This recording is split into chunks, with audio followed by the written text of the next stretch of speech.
और नीतीश कुमार का banner poster जितने सारे थे सबको जो है त्याग करके अब वो निर्दलीय हो गए हैं। सियासी गलियारों में चर्चा है कि अख्तरुल ईमान साहब उन्हें, क्योंकि उनके पुराने साथियों में से हैं, तो निश्चित रूप से उनको जो है गले लगाएंगी। आइए सियासी गलियारों में जो चहमी गोइयां हैं उसमें कितनी सदाकत और सच्चाई है, सीधे अख्तरुल ईमान साहब से जानते हैं। हाँ सर। भाई सबसे पहले तो मैं उन तमाम तर लोगों को जो इससे कबल भी जदयू से रिजाइन किया है मैं मुबारकबाद देता हूं, और साथ ही चूंकि मुजाहिद साहब ने आज जदयू से रिजाइन दिया है मैं उसको मुबारकबाद देता हूं कि देर से ही सही उसने एक नेक कदम उठाया है। मेरा मामला और आपका मामला जो है, हमें खुदा के यहाँ ये नहीं पूछा जाएगा कि तुम एमएलए बनेगी नहीं, एमपी बनेगी नहीं, लेकिन ये जरूर पूछा जाएगा कि तुमने शरीयत पर हमला करने वालों का साथ दिया या उसकी मुखालिफत की, है ना।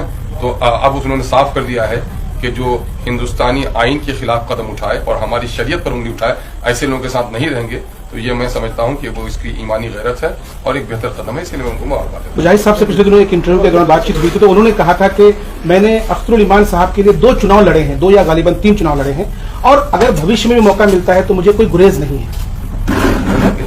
अरे खुदावंद करीम के यहाँ तौबे का दरवाजा खुला हुआ है।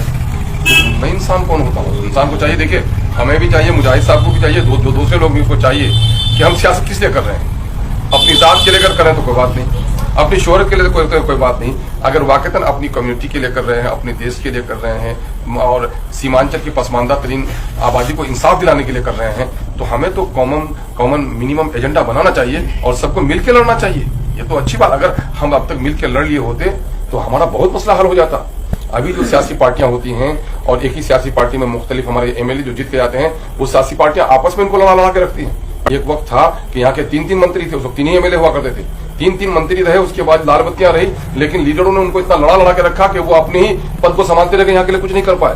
तो आज जरूरत बात की नई पौध के नई नस्ल के लोग सोचते हैं, सारे डेटा है बच्चों नौजवानों के साथ, किस इलाके में पर कैपिटा इनकम क्या है, कहाँ स्कूल जाते हैं, कहाँ हॉस्पिटल जाते हैं, किस इलाके में इंडस्ट्री लगे, कहाँ हॉस्पिटल लगे, सारी चीजें हमारे नौजवान देख रहे हैं। और उस एतबार से हमारा सीमांचल अभी बहुत नजरअंदाज करता है, इसलिए अब तो जदीद अंदाज में लड़ना पड़ेगा हम लोगों को मिलकर के। सोशल मीडिया में एमआईएम के मैक्सिमम साथियों का कहना है कि अख्तरुल ईमान साहब और मास्टर मुजाहिद साहब दोनों को एक प्लेटफॉर्म पर आना चाहिए, सीमांचल को मजबूत करना चाहिए। भाई यकीनन है कि लोगों की राय जो आती है, यकीनन है उसमें ज्यादातर तो लोगों की राय मुस्बत आती है।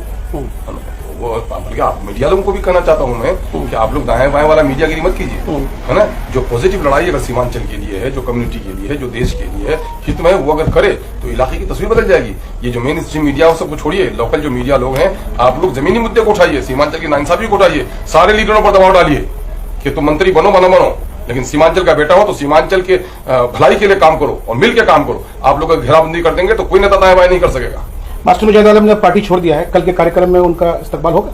भाई मैं कह रहा हूं कि पार्टी के लिए जो ये हो रहा है, तो सबसे अच्छी बात यह है किशन की तारीख में कि पहला एक मौका है कि बड़े पैमाने पर हमारी सारी मिली तंजीमें, अल्हम्दुलिल्लाह हमने पहली दावत दी थी सारी मिली तंजीमों को और सियासी जमात के नॉन एनडीए के लोगों को, सब लोग मिलकर बैठे और फैसला लिया गया कि इंशाल्लाह हम लोग मुत्तहिद होकर मामला करेंगे। अल्लाह का शुक्र है मामला हो रहा है। हमारी कोर कमेटी से दरखास्त होगी कि नहीं साहब, हम लोगों ने फैसला लिया है कि नॉन एनडीए है ना के लोग शामिल होंगे, एनडीए के लोग इसमें शामिल नहीं होंगे। तो जो लोग अगर एनडीए छोड़ के आ जाते हैं तो ऐसे लोगों को तो शामिल होने का हक है। कल के कार्यक्रम को लेकर क्या मैसेज है, क्या पैगाम है? नहीं, अल्लाह का शुक्र है पूरे इलाके में बड़ी बेहतर खबर है और हमारे कई गैर मुस्लिम लोग भी, जिम्मेदार साथी भी इसमें शामिल होंगे और काफी जज्बा है। नौजवानों ने तय कर लिया है कि हम सीमांचल में इस आक्रोश सभा को, इस एहतजाजी जलसे को तारीखी कामयाबी अता करेंगे। सिद्दीकी साहब, अभी जैसा इन्होंने कहा और ये पूरे इलाके में इस बात को लेकर काफी चर्चा बना हुआ है कि मास्टर साहब ने जो छोड़ा है जदयू को, और चर्चा ये भी है कि वो एमआईएम की तरफ जा रही है। तो क्या आपसे उनकी कोई बात हुई है इस सिलसिले में या आप वो उनको लाना चाहेंगे? भाई मैं ये कह रहा हूँ, कल तक तो वो अभी 5 बजे से पहले जदयू में थे, 5 बजे से पहले जदयू में थे, तो आप कैसे उससे कोई बात कर सकते हैं? अब वो जदयू छोड़ दिए हैं, यकीनन इफामत इकराम का सिलसिला जारी होना चाहिए। उनकी नीयत अगर पार्टी में आने की है तो पार्टी भी उनके सिलसिले में गौर करेगी। अगर सीमांचल की बेहतरी के लिए और सीमांचल के विकास के लिए आप दोनों का पहले भी रिश्ता रहा है, तो क्या फिर उन्हें वो अगर आए तो आप उन्हें गले लगाकर सीमांचल की बेहतरी के लिए दोनों मिलकर काम करेंगे? जो चीज अंदाज से आएगा यार, उसी अंदाज से उसका इस्तकबाल किया जाएगा।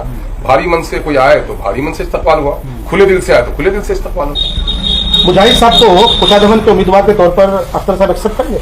अब सवाल ये पैदा हो, ये सारी बातें कबल अज वक्त है, एक आदमी पहले वजू करके मुसल्ले में आ जाए, उसके बाद में पूछिएगा कि वो फर्ज ही पढ़ेगा या नवाफिल तक साथ रहेगा।